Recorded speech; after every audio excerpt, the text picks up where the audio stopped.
Good morning વિદ્યાર્થી મિત્રો. Chapter number 1 ની અંદર આજે આપણે રસાયણ વિજ્ઞાન માટે કેટલાક અગત્યના મુદ્દાઓની ચર્ચા કરવાના છે. પહેલું પરમાણુ દળ. અત્યાર સુધી આપણે જે જોઈ ગયા એ કેટલાક નિયમો આધારિત હતું. હવે પરમાણુ દળ.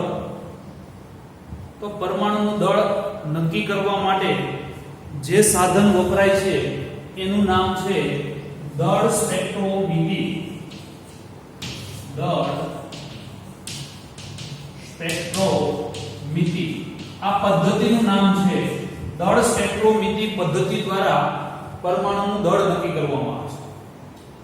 અથવા સાધનનું નામ લખવું હોય તો દળ સ્પેક્ટ્રોમીટર એ સાધનનું નામ. આ પદ્ધતિ દ્વારા કોઈ પણ પરમાણુનું દળ નક્કી કરી શકાય. તો પરમાણુ ખૂબ જ સૂક્ષ્મ છે એટલા માટે એનું દળ પણ ખૂબ જ સૂક્ષ્મ હશે. તો પરમાણુનું દળ નક્કી કરવા માટેની વ્યાખ્યા અથવા એના એકમોની પહેલા ચર્ચા કરીએ તો પરમાણુય દળ ખૂબ જ સૂક્ષ્મ હોવાને કારણે ફિઝિક્સમાં પણ તમે જોઈ ગયા છે કે પરમાણુય દળ નો એકમ ખૂબ જ સૂક્ષ્મ હોવાને કારણે AMU એકમમાં માપવામાં આવે છે. AMU એટલે M for એટોમિક. આનું પૂરું નામ લખો તો લખી શકાય એટોમિક માસ યુનિટ. AMU. તો 1 AMU બરાબર કેટલા ગ્રામ? તો એનો સંબંધ આપણે ખાસ યાદ રાખવાનો છે. 1 AMU બરાબર 1 AMU બરાબર 1.66056 into 10 raised to -24 ગ્રામ. 1.66056 ગુણ્યા 10 ની -24 ઘાત ગ્રામ બરાબર 1 AMU થાય. ઘણી બધી વખત AMU એટલું બધું મોટું નામ લખવાની જગ્યાએ ઘણી વખત AMU ની જગ્યાએ ખાલી માત્ર ને માત્ર U પણ દર્શાવે. તો U એટલે શું? તો કે U એટલે યુનિફાઈડ માસ. AMU ની જગ્યાએ પણ દર્શાવી શકાય. તો ફરી પાછો AMU ની વ્યાખ્યા સમજીએ કે એક AMU કોને કહેવામાં? આ મૂલ્ય તો બરાબર છે પણ એક AMU ની વ્યાખ્યા કઈ રીતે આપી શકાય? તો એક AMU ની વ્યાખ્યા પ્રમાણે આપી શકાય અનઉત્તેજિત અથવા કાર્બન 12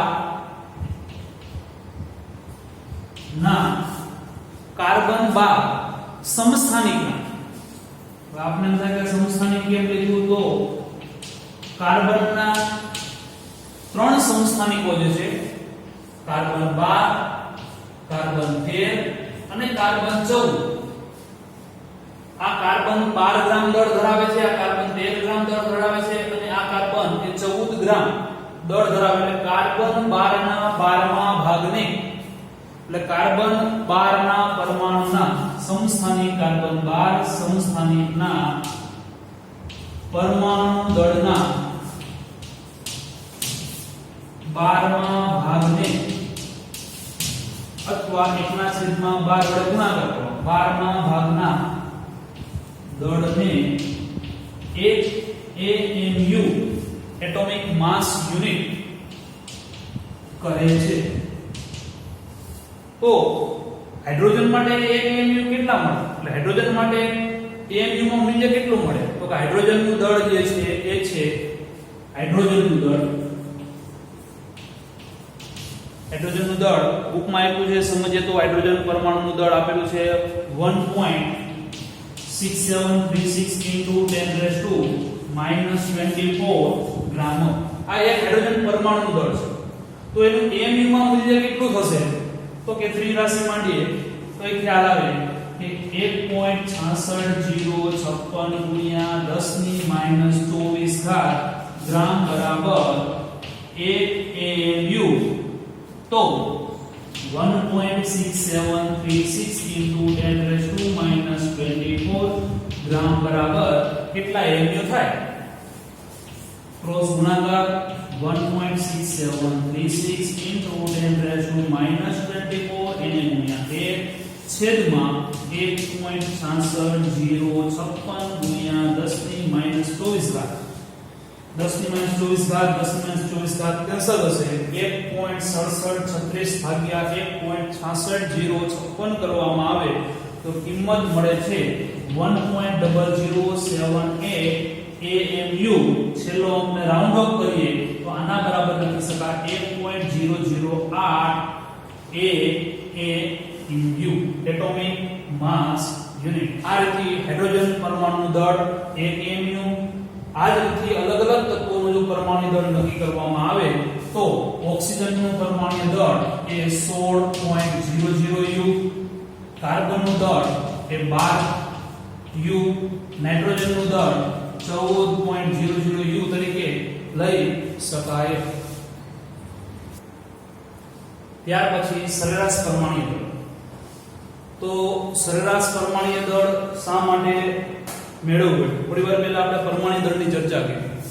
સરેરાશ પરમાણુ દળ એટલા માટે મેળવવું પડે કારણ કે પૃથ્વીમાંથી મળતા જે તત્વો છે એ તત્વો સમસ્થાનિકો સ્વરૂપે મળે છે અને એ સમસ્થાનિકોમાં પૃથ્વી ઉપર એનું પ્રમાણ કે જેને આપણે પ્રચુરતા તરીકે ઓળખી શકીએ તો પ્રચુરતા અલગ અલગ હશે અને એટલા માટે એનું સરેરાશ પરમાણુ દળ ગણવામાં આવે છે. ઉદાહરણ સમજીએ તો કાર્બન એ 3 પ્રકારે એના સમસ્થાનિકો કાર્બનનું સરેરાશ પરમાણુ દળ. તો કાર્બનનું સરેરાશ પરમાણુ દળ માટે પૃથ્વીના પેટાળમાંથી એ કાર્બન 12 સ્વરૂપે મળી આવે છે, કાર્બન 13 સ્વરૂપે અને કાર્બન 14 અલગ અલગ પ્રમાણમાં એની પ્રચુરતા મળે છે.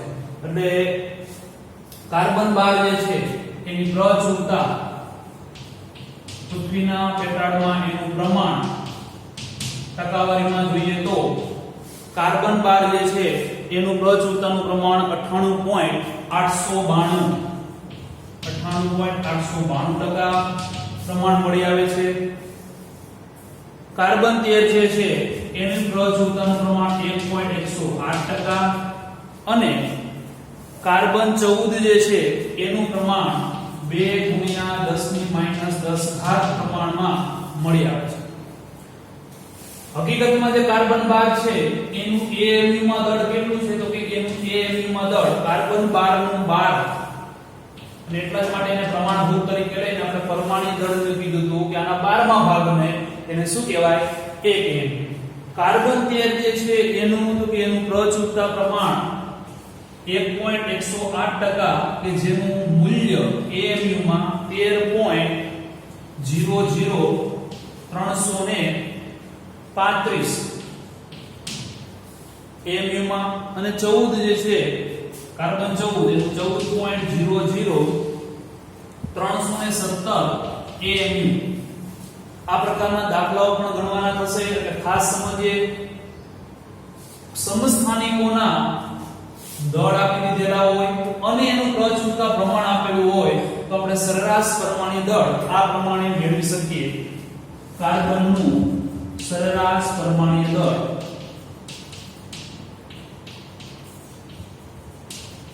બરાબર યાદ રાખવા માટે આપણે યાદ રાખી શકીએ કે પ્રચુરતા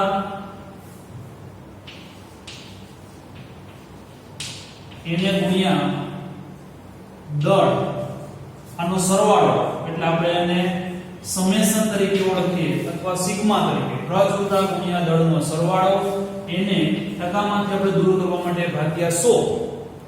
હવે કિંમત ઉકેલવા વધારે ખ્યાલ આવે. પ્રચુરતા ગુણ્યા દળ એટલે પ્રચુરતા તો 98.892 એનું દળ 12 એટલે લખી શકાય 98.892 એને ગુણ્યા 12 પ્લસ પ્રચુરતા 1.108 ગુણ્યા 1.108 ગુણ્યા 13.00335 પ્લસ 2 ગુણ્યા 10 એને ગુણ્યા 14.00317 એને ભાગ્યા 100. આ બંનેનો ગુણાકાર અને આ બંનેનો ગુણાકાર પણ એનો સરવાળો અને એને 100 વડે ભાગાકાર કરવામાં આવે તો કિંમત મળે છે 12.011 U અથવા AMU. આ રીતે તત્વોનું સરેરાશ પરમાણ્વીય દળ મેળવવામાં આવે છે. સરેરાશ પરમાણ્વીય દળ ઉપરથી આપણે આણ્વીય દળનો ઉપયોગ કરવાનો થશે. એટલે આણ્વીય દળ કોઈ પણ સંયોજન આપેલું હોય અથવા અણુ આપેલું હોય એ અણુનું આણ્વીય દળ ગણવા માટે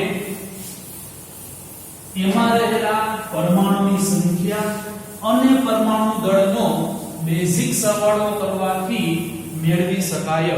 ફરીથી વાત કરીએ, આણ્વીય દળ ગણવા માટે તેમાં રહેલા દરેક તત્વોના પરમાણ્વીય દળ અને એની સંખ્યાના બેઝિક સરવાળાની મદદથી મેળવી શકીએ.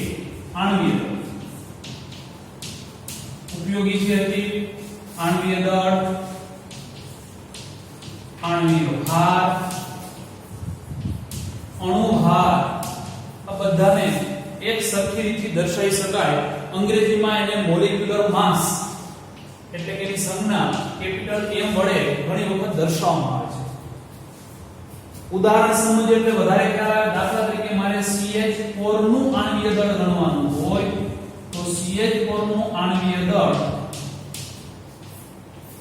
બરાબર આપણે આણ્વીય દળની વ્યાખ્યા પ્રમાણે આપી હતી કે એમાં રહેલા તત્વો, કેટલા તત્વો છે તો બે તત્વો. કોણ કોણ? તો કે કાર્બન અને બીજું છે હાઇડ્રોજન. એને અનુરૂપ તત્વોની સંખ્યા, કાર્બનની સંખ્યા 1 છે, હાઇડ્રોજનની સંખ્યા 4 છે. તો આના માટેનું સૂત્ર લખો તો લખી શકીએ કાર્બનનું એક જ તત્વ છે એટલે 1 ગુણ્યા કાર્બનનું પરમાણ્વીય દળ પ્લસ 4 ગુણ્યા હાઇડ્રોજનનું પરમાણ્વીય દળ. તો કેટલાક તત્વોના પરમાણ્વીય દળ આપણને ખબર હોવી જોઈએ અને એને આધારે આપણે દળનું મૂલ્ય મૂકી અને સરવાળો કરી શકાય. કાર્બનનું પરમાણ્વીય દળ છે હમણાં જ વાત કરીએ પ્રમાણે 12.011, 4 આનું પરમાણ્વીય દળ છે 1.008, ગુણાકાર કરીએ તો 12.011 આનો બેનો ગુણાકાર એટલે આ થશે 8 × 32 0 4 × 4 4.032 બંનેનો સરવાળો કરીએ તો 3 અને 2 અને 1 એટલે 3 3 ને 1 4 0 + 0 એટલે 0 12 ને 4 16.043 U વડે દર્શાવી શકાય. CH4 નું પરમાણુ આ જ પ્રમાણે દાખલા તરીકે પાણી એટલે કે H2O નું જો આણ્વીય દળ ગણવું હોય તો 2 કૌંસમાં હાઇડ્રોજનનું પરમાણ્વીય દળ પ્લસ 1 કૌંસમાં ઓક્સિજનનું પરમાણ્વીય દળ. ગણતરી કરીએ તો 2 હાઇડ્રોજનનું પરમાણ્વીય દળ તો 1.008 પ્લસ ઓક્સિજનનું પરમાણ્વીય દળ 16.00 ગુણાકાર કરીએ તો 2.08 × 16 પ્લસ 16 16 ને 2 18.016 U અથવા AMU તરીકે લખી શકીએ. આ રીતે કોઈ પણ સૂત્ર આપેલું હોય આપણે તો એની ઉપરથી આપણે એની અંદર રહેલા તત્વોની સંખ્યા અને એના આધારે પરમાણ્વીય દળનો ઉપયોગ કરી આણ્વીય દળની ગણતરી કરી શકીએ છીએ. ત્યારબાદ સૂત્ર દળની ચર્ચા કરીએ. આમ તો આણ્વીય દળ સૂત્ર દળ જેટલું જ હોય છે પણ અમુક એવા પ્રકારના સૂત્રો હોય છે કે જ્યારે સૂત્ર દળ અને આણ્વીય દળમાં તફાવત હોય છે. ઉદાહરણ તરીકે NaCl સોડિયમ ક્લોરાઇડ એની અંદર તો કે એક સોડિયમ NaCl નું ઉદાહરણ લઈએ તો NaCl ની અંદર Na+ અને એની સાથે Cl- જોડાયેલા છે. એક Na+ ની ફરતી બાજુ 6 Cl- જોડાયેલા હોય છે અને એક Cl- ની ફરતી બાજુ 6 Na+ જોડાયેલા હોય છે. તો 6 Na+ અને 6 Cl- ન લેતા માત્ર ને માત્ર એના સૂત્ર સ્વરૂપમાં એક Na+ અને એક Cl- એટલે કે એક સોડિયમ અને એક ક્લોરીન લેવામાં આવે તો એ 6 ન લેતા એનું સૂત્ર બને છે NaCl. અને આ સૂત્રનું જે પ્રકારે આપણે પરમાણ્વીય દળનો બેઝિક સરવાળો કરી અને આણ્વીય દળ મેળવતા હતા એ જ પ્રમાણે NaCl નું સૂત્ર દળ બરાબર સોડિયમ પરમાણુનું પરમાણ્વીય દળ પ્લસ Cl નું પરમાણ્વીય દળ. સોડિયમનું જે પરમાણ્વીય દળ છે એ છે 23 અને ક્લોરીનનું જે પરમાણ્વીય દળ છે એ છે 35.5. બંનેનો સરવાળો કરીએ તો 0.5 5 ને 3 8 3 ને 2 5 58.5 U અથવા તો AMU વડે દર્શાવી શકીએ. આ થયું NaCl નું સૂત્ર દળ. બુકની અંદર NaCl માટેની આકૃતિ આપેલી છે.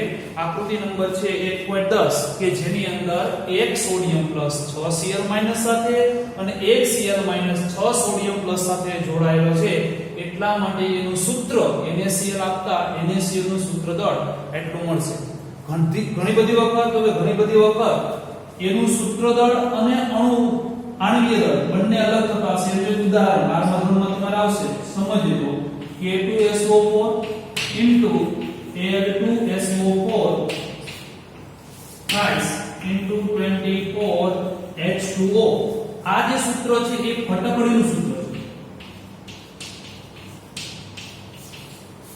જો આ એનું અણુ સૂત્ર છે એટલે આની ઉપરથી જે ગણતરી કરવામાં આવે છે એ આપણને મળશે આણ્વીય દળ.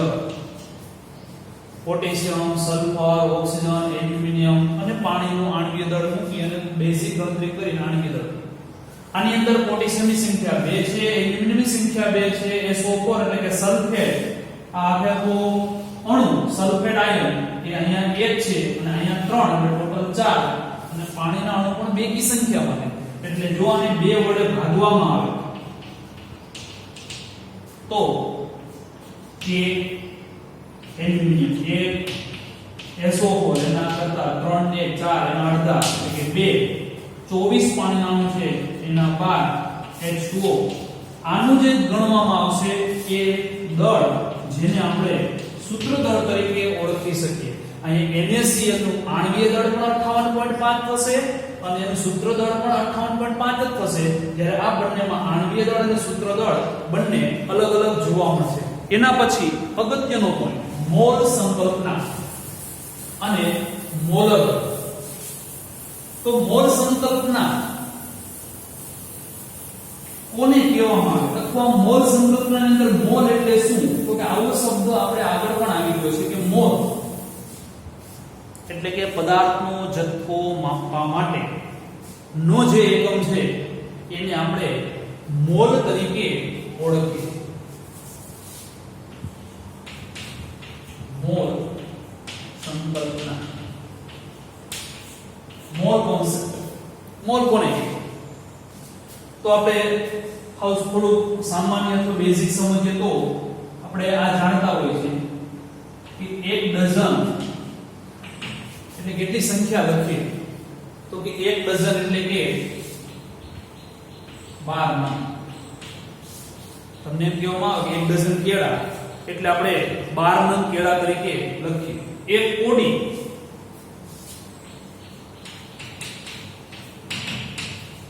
એટલે કે 20 નંગ. 1 ગ્રોસ એટલે કે 144 નંગ. જો ગ્રોસ શબ્દનો ઉલ્લેખ ન કરવો હોય તો 144 લખી શકીએ. એમ 1 મોલ એટલે 6.022 ગુણ્યા 10 ની 23 ઘાત નંગ લખી શકીએ.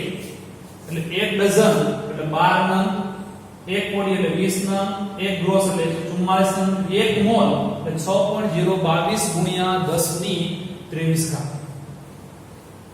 આ ખાસ આપણે યાદ રાખવાનું છે. કારણ શું? તો કે 1 મોલ ઘણી બધી વખત તમને પૂછવામાં આવે કે 1 મોલ બરાબર તો 1 મોલ બરાબર 6.022 ગુણ્યા 10 ની 23 ઘાત. તો મોલ ની પાછળનો જે શબ્દનો ઉલ્લેખ કરીશ એ શબ્દ હું અહીં લખી શકું. દાખલા તરીકે 1 મોલ કેળા તો 6.022 ગુણ્યા 10 ની 23 ઘાત કેળા. કેટલા નંગ કેળા થશે? 1 મોલ NaCl 2 મોલ NaCl તો એનો મતલબ 6.022 ગુણ્યા 10 ની 23 ઘાત NaCl થશે. 1 મોલ કાર્બન પરમાણુ તો એનો મતલબ એમ કહી શકીએ કે 1 મોલ કાર્બન પરમાણુ હોય તો એની અંદર પરમાણુની સંખ્યા 6.022 ગુણ્યા 10 ની 23 ઘાત કાર્બન પરમાણુ હશે. 1 મોલ H2 અણુ તો એનો મતલબ કે 6.022 ગુણ્યા 10 ની 23 ઘાત H2 અણુની સંખ્યા થશે. 1 મોલ સોડિયમ પ્લસ આયન તો એની અંદર 6.022 ગુણ્યા 10 ની 23 ઘાત સોડિયમ પ્લસ આયનની સંખ્યા છે. આ વાત કરીએ આપણે 1 મોલ નો અર્થ શું થાય. હવે વાત કરીએ 1 મોલ ની સ્પષ્ટ વ્યાખ્યા. 1 મોલ એટલે પદાર્થનો કેટલો જથ્થો તો કે 12 ગ્રામ. 1 મોલ કોને કહેવાય તો કે એની વ્યાખ્યા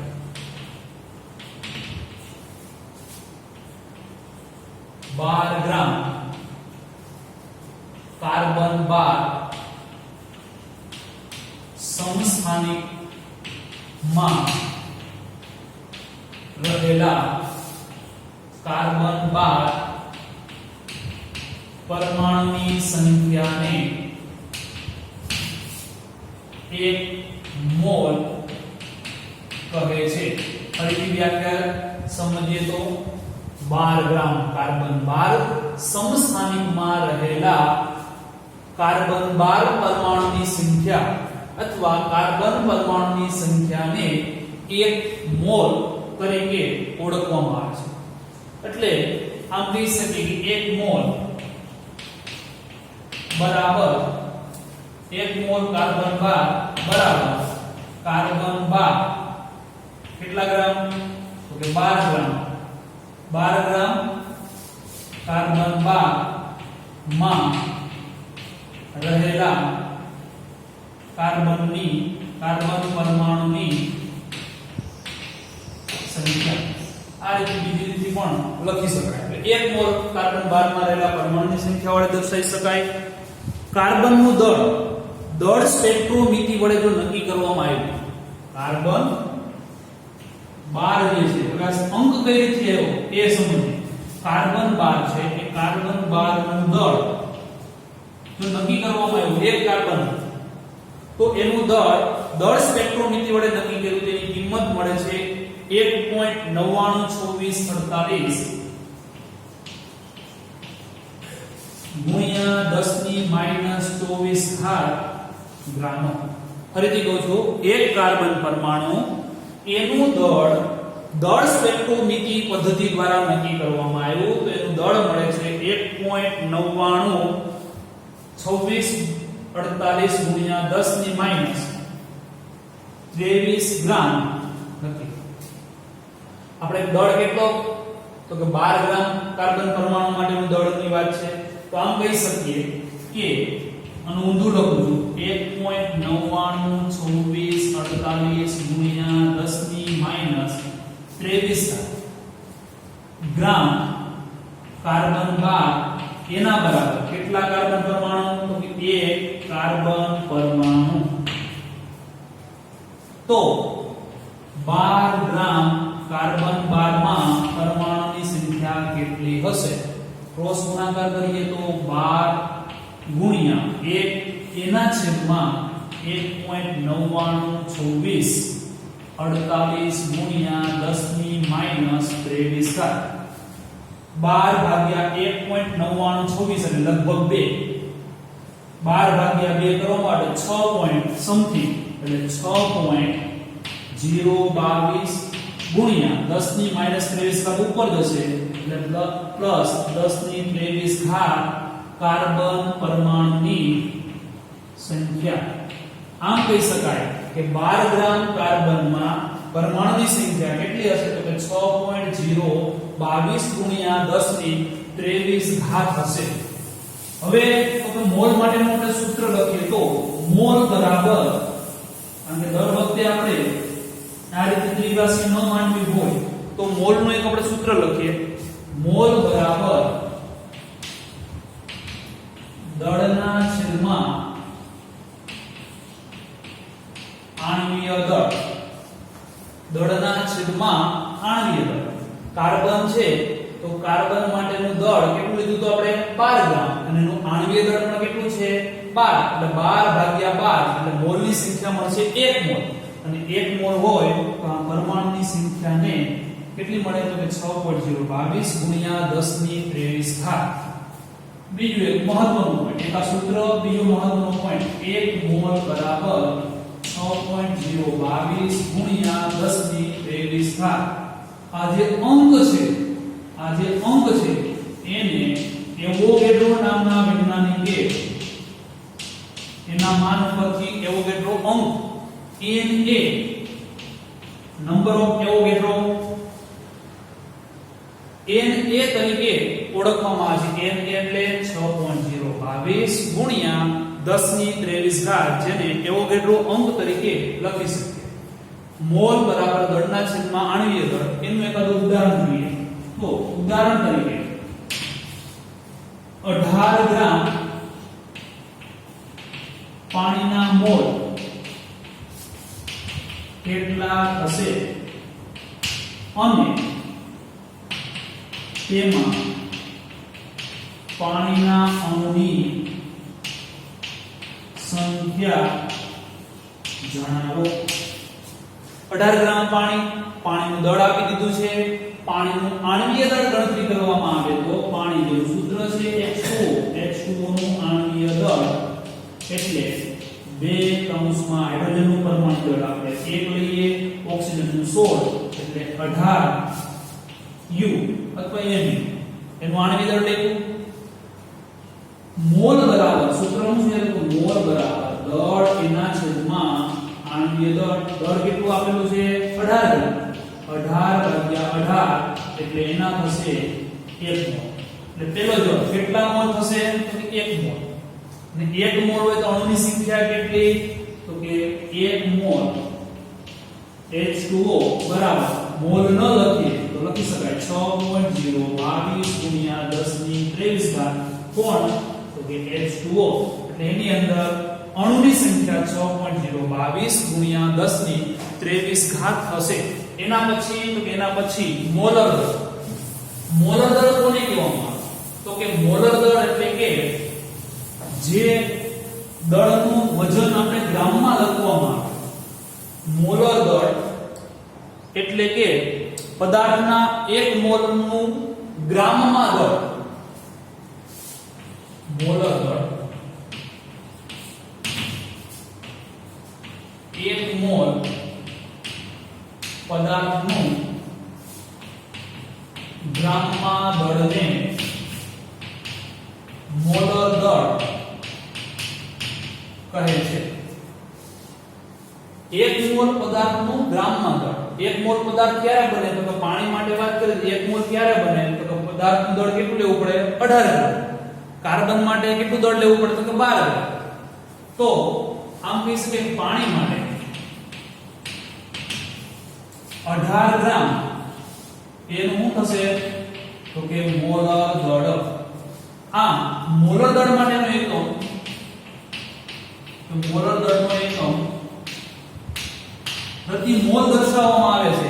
એટલા માટે મોલર દળનો એકમ લખી શકાય ગ્રામ પ્રતિ મોલ અથવા બીજી રીતે કહું તો ગ્રામ ઇન્ટુ મોલ ઇન્વર્સ. તો પાણીનું મોલર દળ 18 ગ્રામ ન લખતા 18 ગ્રામ પ્રતિ મોલ. આ થયું મોલર દળ. સેમ જ પ્રમાણે મીઠાની વાત કરીએ તો 58.5 ગ્રામ ઇન્ટુ મોલ ઇન્વર્સ વડે દર્શાવી શકાય. કેટલાક તત્વોના આપણે અહીંયા પરમાણ્વીય દળ યાદ રાખવાના છે. હું અહીં કેટલાક તત્વોના પરમાણ્વીય દળ નોંધું છું એ જરા લખી લેવાના છે. હાઇડ્રોજન માટે પરમાણ્વીય દળ 1U. હાઇડ્રોજન પછી હિલિયમ, લિથિયમ, બેરિયમ ના યાદ રાખવાની જરૂરિયાત નથી, પરંતુ કાર્બન પરમાણુ ક્રમાંક 6 ના બમણા 12. કાર્બન પછી નાઇટ્રોજન 7 દુને 14. ઓક્સિજન માટે 8 દુને 16U. ઓક્સિજન પછી ક્લોરીન 9 દુ 18 ને 19U. સોડિયમ પરમાણુ ક્રમાંક 11 એટલે 11 દુને 22, 13 એલ્યુમિનિયમ માટે વાત કરીએ તો 13 દુને 26 એટલે 27 સલ્ફર માટે પરમાણુ ક્રમાંક 16, 16 દુને 32 ક્લોરીન પરમાણુ ક્રમાંક 17 દુ 34 અને 35.5 આ આપણે સરેરાશ પરમાણુ દળ લખેલું છે, એક્ઝેક્ટ વેલ્યુ નહીં, પરંતુ ગણતરી માટે આ પરમાણુ દળનો ઉપયોગ કરી અને ઘણા બધા તત્વો માંથી બનતા સંયોજનનું આણ્વીય દળ આ પ્રમાણે નક્કી કરવાનું હશે.